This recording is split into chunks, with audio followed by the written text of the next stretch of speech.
place where we tackle the big questions that absolutely no one asked for, but everyone has an opinion on. I'm your host, Leo, and sitting across from me today, looking suspiciously like she just spent 3 hours vacuuming golden retriever fur off her sweater, is the wonderful Sarah. You caught me, Leo. It's a losing battle. I've officially accepted that my wardrobe is now 40% wool, 10% cotton, and 50% daisy. But honestly, I wouldn't have it any other way. See, that's exactly what we're diving into today, the great pet debate. What is the optimal pet? Not just the cutest, not just the one that gets the most likes on Instagram, but the objectively superior companion for the modern human. Objectively superior. That's a dangerous phrase, Leo. You're going to alienate the lizard people and the bird enthusiasts within the first 5 minutes. Hey, I'm ready for the heat. And to help us navigate this minefield, I asked our listeners to write in. We got hundreds of emails, Sarah. People are passionate. We're going to look at a few of those later. But first, let's set the stage. When you think optimal, what's the first criteria that pops into your head? For me, it has to be the emotional ROI, return on investment. How much love and companionship am I getting back compared to the amount of poop I have to pick up and the number of shoes that get sacrificed? If the scale tips too far toward cleaning up messes and not enough toward cuddles on the sofa, we have a problem. Right, the poop-to-pat ratio. It's a vital metric. I think for many people, the default answer is the dog. The man's best friend narrative is powerful. But is it optimal? You have to walk them in the rain. You have to pay for boarding when you travel. They age like fine wine, but unfortunately much faster than us. Is the dog truly the peak of pet ownership? I think the dog is the high-maintenance, high-reward model. It's like owning a vintage sports car. It's amazing when it's running, everyone looks at you when you're out, but you're constantly under the hood fixing something. Whereas maybe a cat is more like a reliable hatchback. It just works, it doesn't ask for much, and it occasionally purrs. A hatchback that ignores you when you come home. Actually, let's jump into our first listener letter, because this person has a very specific take on the low-maintenance route. This is from Marcus in Seattle. Marcus writes, "Hi, Leo and Sarah. Everyone talks about dogs and cats, but I'm here to advocate for the unsung hero of the pet world, the fancy rat. Hear me out. They are basically pocket dogs. They're incredibly intelligent, they can learn tricks, they recognize their owners, and they groom themselves like cats. Best of all, they live in a cage when you're busy, so they aren't destroying your drywall. I've had 3, and they are the most affectionate creatures I've ever owned. Small size, big heart. That's the optimal pet." Oh, Marcus. I love the rat advocacy. I actually had a friend in college who had 2 rats, and they would ride on her shoulders like little furry pirates. It's a strong argument. Small footprints, intelligent. But Sarah, there's one glaring issue with the rat as the optimal pet. Their lifespan. 2 to 3 years? You just start to really bond with the little guy, and then it's over. That's the heartbreak of the rodent world. It's a concentrated burst of friendship. But looking at it from Marcus's perspective of optimality, it fits a certain lifestyle. If you're a city dweller with a tiny apartment and a busy job, a rat gives you that mammal connection without the 15-year commitment of a dog. True, but does a pet you have to replace every 24 months really qualify as optimal? I feel like the grief-to-joy ratio is skewed there. If we're talking about a pocket dog, why not just get a very small, very sturdy dog, like a terrier? Because a terrier will try to fight a mailbox and bark at the wind. A rat is quiet. But you're right, the lifespan is a hurdle. It brings up an interesting point. Is the optimal pet one that lives as long as you do? Like a parrot or a tortoise? Imagine a tortoise. "Hey, Sarah, want to come over and watch my pet move 3 inches over the next 4 hours?" But think about the stability. You never have to worry about saying goodbye. In fact, you have to put it in your will. Your grandkids will be the ones feeding the tortoise. That's a legacy pet. It's a commitment, though. I think the optimal pet has to strike a balance between "I recognize you exist" and "I can survive if you're 15 minutes late with dinner." Dogs fail the second part. They act like it's the end of the world if the bowl isn't filled by 5:01. Cats are better at that, but they have that "I might eat you if you die in your sleep" vibe. We talk about dogs and cats as the big two, but what about the aquatic option? There's a whole segment of society that swears by the aquarium life. I find fish stressful. People say they're relaxing, but all I see is a delicate chemical balance that is constantly trying to fail. If the pH drops by zero point 0.2, everyone dies. That's not a pet, that's a chemistry project you're failing in real time. Okay, fair. But what about the interaction? I had a goldfish named Bubbles when I was a kid. Bubbles didn't do much, but he was a great listener. No judgment. We actually have a letter about the lesser-known mammalian options. This one is from Elena in Stockholm. Elena says, "Dear Lounge, I've had dogs and I've had cats, but 3 years ago I got a house rabbit and I will never go back. She is litter trained. Yes, you can do that. She binkies, which is a little jump of pure joy when I get home, and she is silent. No barking, no meowing. She's like a living, breathing plushie that occasionally steals my kale. If you want the perfect balance of cozy, quiet, and cute, the rabbit is the winner." Binkies, that is a great word. And she's right, rabbits are surprisingly sophisticated. But, and there's always a but with the optimal pet, they chew everything. My cousin had a rabbit that ate through a MacBook charger in 4 seconds flat. That's an expensive snack. See, this is the trade-off. Every pet has a tax. The dog tax is time and exercise. The cat tax is the litter box and the occasional scratched sofa. The rabbit tax is your electrical wiring. It's true. So if we look at the rabbit as a contender, it scores high on quietness and cuteness, but low on durability of household goods. I think we're ignoring a major factor in what makes a pet optimal: utility. Utility? Leo, are you suggesting we all get carrier pigeons or maybe a goat to mow the lawn?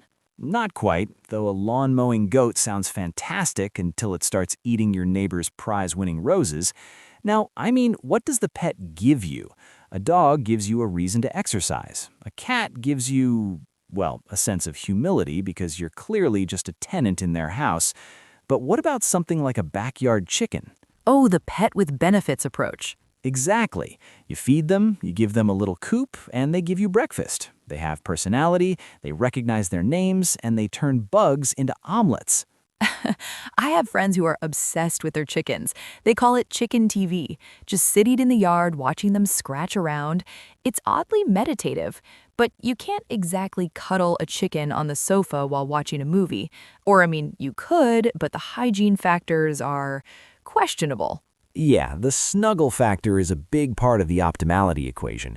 Humans have this deep-seated need for tactile companionship, oxytocin. We need that hit of happy hormones that comes from stroking fur. Which brings us back to the cat.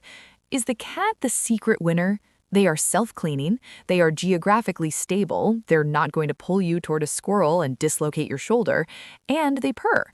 Purring has been scientifically proven to lower human blood pressure. I agree with the purring, but cats are fickle. They are the only pet that makes you feel like you're on a first date for 15 years. You're always trying to impress them. "Look, Mittens, I bought the expensive tuna," and Mittens just looks at you like you're pathetic. Is that optimal? To live with a roommate who constantly judges your life choices? Maybe that's what some people need, a little ego check. But I hear you. The optimal pet should probably be an unconditional fan of yours. Let's look at our third and final letter. This one takes a bit of a turn. It's from David in London. David writes, "Hi Leo and Sarah. I've followed the pet trends for years. I had the Labradors in the 90s, the designer Frenchie in the 2010s, but honestly, the optimal pet is the invisible pet. These days, I foster senior dogs. They don't need long runs, they just want a warm bed and someone to watch Netflix with. But if that's too much work, my real answer is no pet. I go to the cat cafe once a week or volunteer at the shelter. I get all the love, all the pets, and none of the vet bills or the 6 a.m. wake-up calls. Is subscription-based pet ownership the future?" Oh, David is playing a different game entirely. Pet as a service. It's a bold take. He's essentially saying the optimal pet is someone else's pet. There's a lot of wisdom there, especially for people with nomadic lifestyles. But does it count? Part of the pet experience is that deep, soul-level bond that only comes from the mundane stuff, the 3 a.m. feedings when they're sick, the way they know exactly when you've had a bad day at work. You don't get that at a cat cafe. No, you don't. You get the highlight reel, not the full documentary.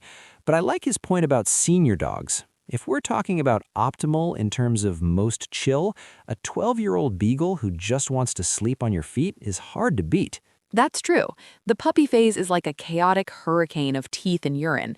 It's hard to argue that a puppy is optimal for anything other than testing your patience. Okay, let's try to build the optimal pet from the ground up. We need a list of traits. Affectionate, but not needy. Intelligent, but doesn't use that intelligence to commit crimes, looking at you, Huskies. Long-lived enough to matter, but not so long that you're passing them down like a Victorian heirloom. Reasonable maintenance costs. Provides a service, whether that's emotional support, exercise, or eggs. If we use that list, a very specific image starts to form. And honestly, it sounds a lot like a middle-aged, well-trained, medium-sized dog, specifically a rescue. A rescue? Why does the rescue status make it more optimal? Because there's a level of gratitude there. It sounds cheesy, but ask anyone who has adopted an older dog. They know. There's this settling in period where they realize, oh, this is my home now. I'm safe. That bond is incredibly efficient. You skip the puppy destruction, you know their personality up front, and you get a partner who's just happy to be there. I like that. It's optimal sustainability. You're recycling a soul, basically. Exactly. But I have to play devil's advocate. What about the people who don't want to walk? My neighbor is 85. For her, a dog is not optimal. It's a fall hazard and a chore. For her, the optimal pet is a bird, a budgie. It sings, it talks, it stays in a controlled environment. Birds are great, but the noise. If you get a bird that decides its favorite sound is microwave beep, you are living in a psychological thriller. Okay, so no birds for the noise sensitive. What about the bearded dragon? They're basically tiny prehistoric dogs. They sit on your shoulder, they eat greens and bugs, and they look cool. Plus, they don't have fur, so no allergies. I've actually heard that. They pancake on you when they're happy. That's pretty optimal if you're a fan of reptiles. No shedding, no barking, just a little dragon chilling on your shirt while you answer emails. It's a strong contender for the modern minimalist pet. So, Sarah, if you had to crown a winner today, taking in the letters from Marcus, Elena, and David, and our own rambling, who takes the trophy? What is the one pet that fits the widest variety of humans with the best results? It's so hard because it's subjective. But if I'm forced to choose based on your optimal criteria, I'm gonna go with the senior cat. A senior cat? Explain yourself. Think about it. They've already figured out the litter box. They aren't interested in climbing your curtains anymore. They spend 20 hours a day sleeping. They are the ultimate low-impact companion. You get the purrs, you get the warmth on your lap, but you don't have to worry about them eating your shoes or needing a mile-long walk at 6 a.m. It's maximum affection for minimum effort.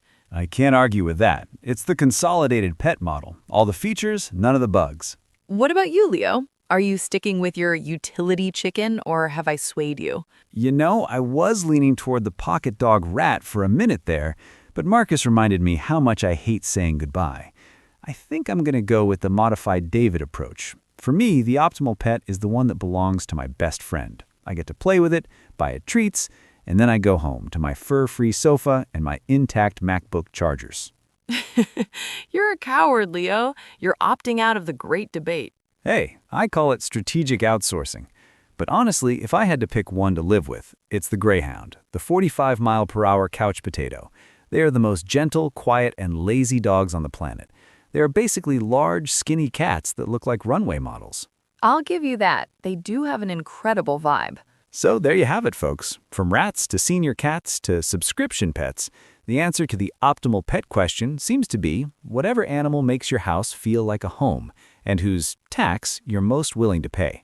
And if you can't decide, just go to the park and look at someone else's dog. It's free. Exactly. Sarah, thank you for joining me today and for not bringing any of Daisy's fur into the studio.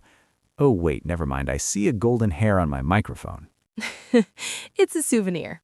Thanks for listening to the Living Room Lounge. We'll be back next week to discuss whether it's ever acceptable to put pineapple on pizza. Bring your shields, it's going to be a war. And this episode was produced by the team at the Lounge. Special thanks to Marcus, Elena, and David for their letters. Find your optimal pet, hug them close, and we'll see you next time.